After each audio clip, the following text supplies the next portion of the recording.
JTC Bill. Section 35 2B, fit and proper standard is undefined. Section 35 2B, the JTC Bill states that the application for registration must be fit and proper. The term fit and proper is not defined anywhere in the bill.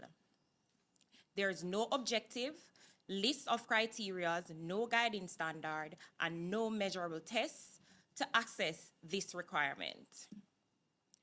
The Jamaica Teaching Council, this gives the Jamaican Teaching Council unchecked discretion.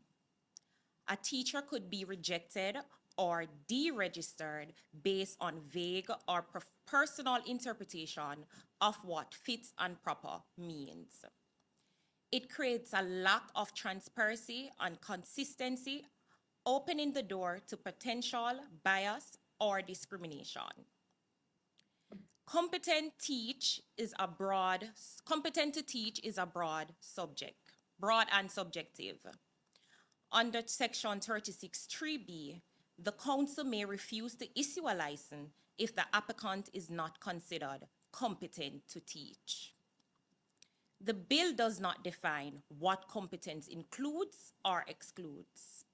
It gives no clear indication of whether competence refers to subject knowledge, pedagogical skills, training, or background assessment outcomes. Teachers can be denied a license or face disciplinary actions without knowing what standard they are being held to. The lack of clarity increases uncertainty for teachers entering or remaining in the profession.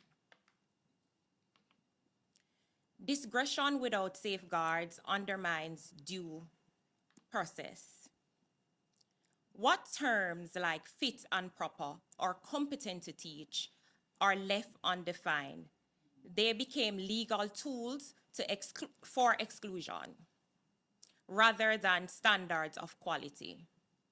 The absence of clear definition means teachers can be denied registration or licensing without a fair chance to understand or challenge the basis of the decision. Due process is weakening, and trust in the fairness of the system is eroded. Bias, politics, and personal conflicts become legal grounds implications.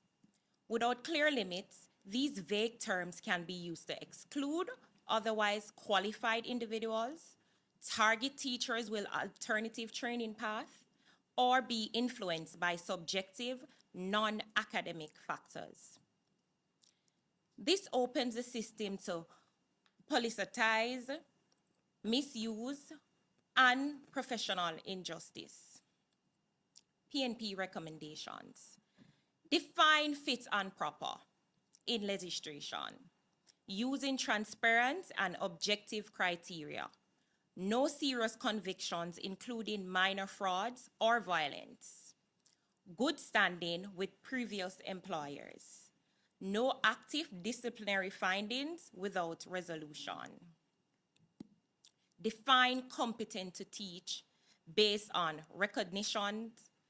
recognized qualifications, completion of teaching practicums or certification process, ongoing performance reviewed mechanism. Require the council to issue written reasons when registration or licensing is defined on these grounds.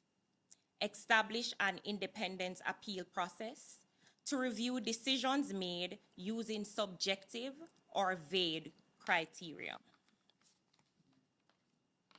Safeguard fair access by ensuring the use of alternative certification routes to access by merit and performance, not form or affiliation.